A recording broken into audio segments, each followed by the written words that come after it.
यहाँलाई यस भिडियोमा स्वागत छ। यस भिडियोमा अनलाइन क्लासमा दैनिक रूपमा फरक लिंक पठाइरहनु भन्दा एउटै लिंक पठाएर चाहिँ विद्यार्थीलाई कक्षामा जोड्नको लागि कसरी क्यालेन्डरबाट चाहिँ सेट गर्ने भन्ने कुराको बारेमा म जानकारी गराउने छु। जसको लागि वेब ब्राउजरमा गएर गुगल एप्सको 9 डट्समा क्लिक गरिसकेपछि यहाँले क्यालेन्डर भन्ने अप्सन देख्नुहुनेछ।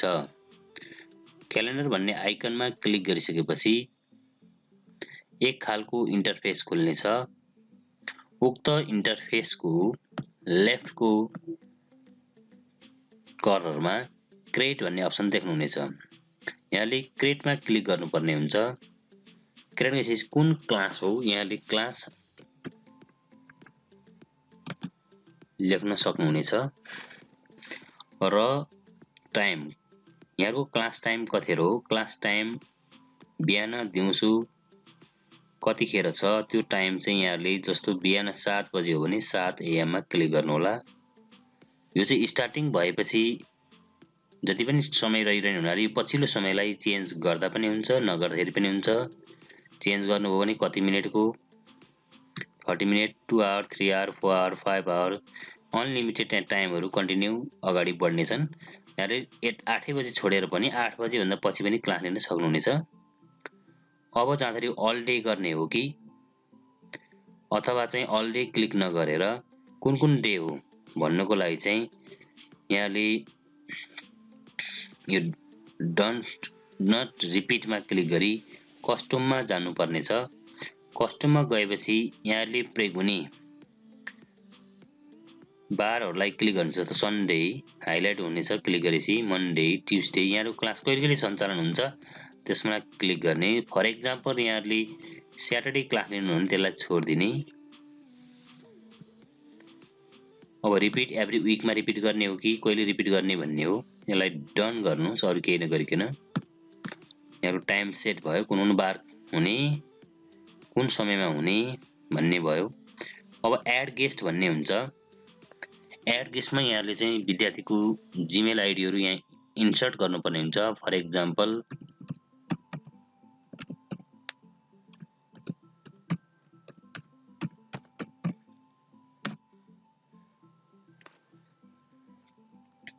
यसरी क्रमशः विद्यार्थीको जीमेल आइडीहरु यहाँले इन्सर्ट गर्न सक्नुहुन्छ। जीमेल आइडी संकलन गरेर त्यसपछाडी यहाँहरुले यहाँ भनेको छ 100 पार्टिसिपेन्ट्सन सम्म चाहिँ क्लासमा सहभागी गराउन सकिन्छ भनेको छ।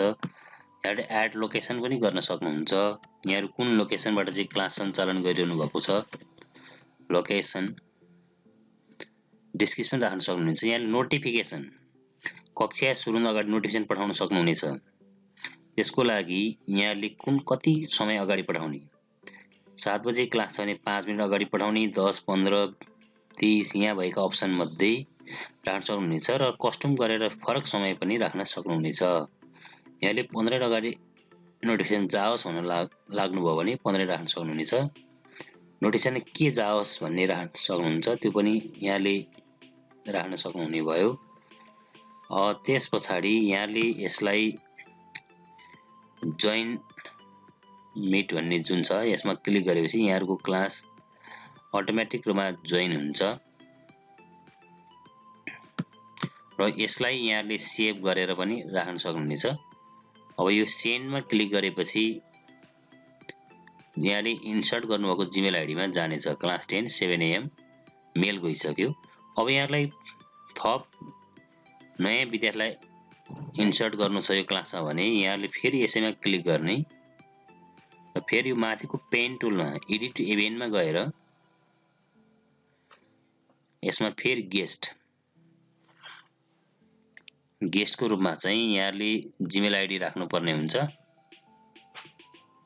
र माथि सेभ बटनमा क्लिक गरेपछि ओके बटनमा क्लिक गरेपछि र सेन्ड गरिसकेपछि सेभिङ इभेन्ट सेभ भन्ने आएपछि यो सक्सेस भयो। त्यसमा मेल गयो र यहाँले क्लासमा जोइन हुँदाखेरि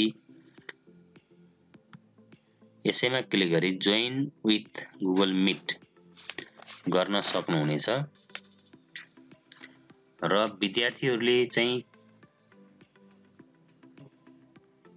आफ्नो मेलमा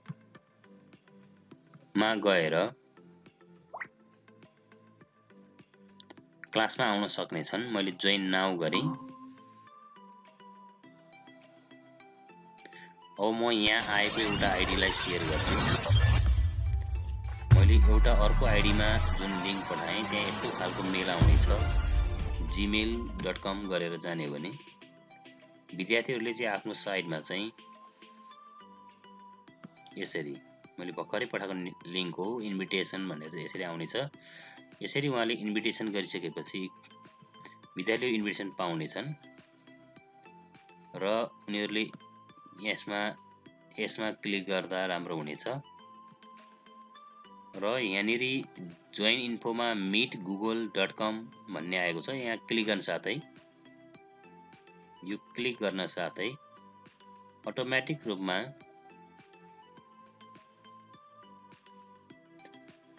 विद्यार्थीहरू क्लासमा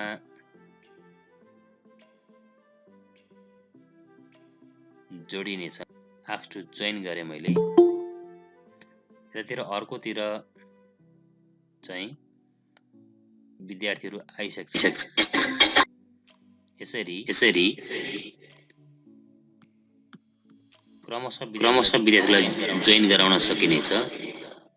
र तत्कालै कुनै विद्यार्थीलाई मेलमा अथवा मेसेन्जरमा लिङ्क पठाउनु परेमा, क्लासको टाइममा पठाउनु परेमा पनि यो आई डटमा क्लिक गरेर मिटिङ डिटेलमा गएर यहाँ चाहिँ कपी इन्फो भन्ने छ। यो मिटको लिङ्क कपिड मिट लिङ्क भयो। अब यसलाई यहाँले फेरि मेल गरेर अथवा फेसबुक खोलेर त्यसको मेसेन्जरतिर ग्रुपतिर पठाउन पनि सक्नुहुनेछ। त्यो लिङ्कबाट पनि विद्यार्थी जोइन हुन सक्नेछन्। यसरी विद्यार्थीलाई दैनिक रूपमा लिङ्क बनाउने भन्दा पुनः क्लास टाइममा चाहिँ विद्यार्थीलाई पनि आएको मेलबाट जोइन हुन लगाउने र शिक्षकले पनि आफूले सेट गरेको जुन क्यालेन्डर सेट गरेको छ त्यो क्यालेन्डर सेट गरेकोबाट नै दैनिक रूपमा चाहिँ लगइन गरेर त्यसमा क्लिक गरेर जोइन विथ गुगल मिट गरेर जाने हो भने क्लासमा जोइन हुन सक्नेछन् र विद्यार्थीलाई दैनिक लिङ्क दिइरहनु झन्झट पनि हुँदैन। उनीहरूले यस लिङ्कलाई चाहिँ सेभ गरेर आफ्नो मेलमा आएको लिङ्कलाई सेभ गरेर जोइन हुन सक्नेछन्।